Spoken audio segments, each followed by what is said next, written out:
Armoured केबलला जी आपण या ठिकाणी फिटिंग लावतो, जी याला म्हणतो आपण ग्लँड, तर कशा पद्धतीने लावलेले असते, तर हा जो आर्मर्ड केबल आहे, ज्या ठिकाणी आपल्याला एखाद्या ठिकाणी बॉक्सला, डिस्ट्रीब्युशन बोर्डला किंवा मेन बोर्डला जर लावायचं असेल तर त्या ठिकाणी याला फिटिंग करावं लागेल आपल्याला, बरोबर.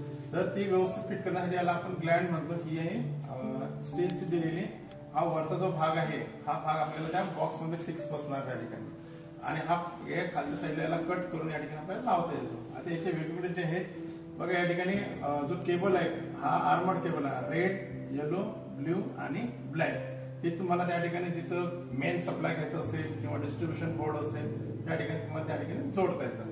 त्याच्यात आता वेगवेगळ्या साईजचे आपण ग्लँड बघू. या ठिकाणी बघा, या ठिकाणी दिलेल्या साईज ऑफ ग्लँड म्हणून एक नंबरला दिलेली आपण 19 mm ची, दुसऱ्या नंबरला दिलेले 25 mm, तिसऱ्या नंबरला दिलेले 32 mm, नंबर पुढचं 4 38 mm चे दिलेले. वेगवेगळ्या साईज मध्ये आपल्याला मार्केटमध्ये उपलब्ध असतं, आणि जसे आपले रिक्वायर असेल की त्या ठिकाणी 10 एम्पियर, 20 एम्पियर, 50 एम्पियर, त्या पद्धतीने आपल्याला ह्या ग्लँड्स त्या ठिकाणी आपण वापरतो.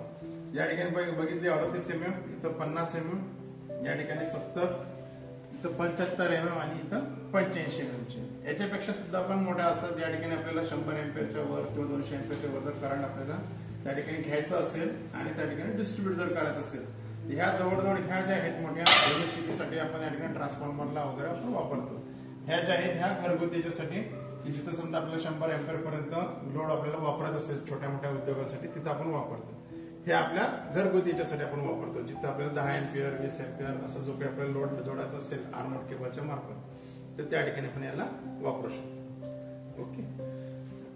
ग्लँड कुठे लावलेले असतं ना, ते आपण एका बोर्डवर बघणार. या ठिकाणी हा डीसीटीपी बोर्ड आहे माझ्याकडे. हा बोर्ड बघा, या ठिकाणी आता आपण एमसीबी लावलेला असतील, आणि ह्या एमसीबी साठी जो येणारा सप्लाय आहे तो केबलच्या मार्फत जो आपण घेतो. या ठिकाणी बघा, इथे ग्लँड्स तुम्हाला लावून दाखवलेले. इथं आता आर्मर्ड केबल नाही, तिथं तुम्हाला दाखवलं होतं आर्मर्ड केबलसाठी.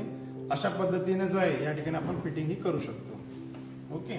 म्हणजे हे खालच्या साईडला जिथे इनकमर असेल, इतर आउटपुट असेल, तर या ठिकाणी हे तुम्हाला व्यवस्थित जर लावलं असेल तर तुमची जी वायरिंग आहे ती खराब होणार नाही, आणि व्यवस्थित त्या ठिकाणी काय होईल, फिक्स मध्ये तुमचा आर्मर्ड केबल हा राहू शकतो. जर समजा हा नाही लावला तर काय परिणाम होऊ शकतो, जो काही समजा आर्मर्ड केबल आहे सरळ येईल याच्यामध्ये, आणि त्याच्यामधून काहीतरी समजा एखादं किडा, किटकूल, मुंगी किंवा पाल किंवा साप वगैरे काहीतरी आतमध्ये येऊन बसण्याची भीती या ठिकाणी जास्त असते. त्यामुळे काय राहतं, याला व्यवस्थित ग्लँड लावतात, याला सुद्धा प्रोटेक्शन मिळेल, आणि याच्या मार्फत जो आहे याला तुम्हाला काय राहतात, अर्थिंग सुद्धा लावतात. म्हणजे या पूर्ण बॉडीला जे आहे अर्थिंग व्यवस्थित वस्तू सुद्धा शकते या ठिकाणी. विद्यार्थी मित्रांनो, तर कसा वाटला तुम्हाला आजचा व्हिडिओ? जर का माझे व्हिडिओ तुम्हाला महत्त्वपूर्ण जर वाटत असतील तर माझ्या चॅनलला लाईक अँड सबस्क्राईब करा, जेणेकरून तुम्हाला येणाऱ्या भविष्यातील व्हिडिओचं नोटिफिकेशन मिळेल, आणि तुम्हाला अशाच पद्धतीने नवीन नवीन व्हिडिओज त्या ठिकाणी बनवतील. जर काय आपल्याला आणखी याच्या व्यतिरिक्त कोणते जर इलेक्ट्रिशियन संदर्भात व्हिडिओ बनवायचे असतील तर कमेंट्समध्ये सांगा, त्या हिशोबाने आपण नेक्स्ट व्हिडिओ आपण घेऊया. तर पुन्हा एकदा सांगेल, लाईक अँड सबस्क्राईब करा.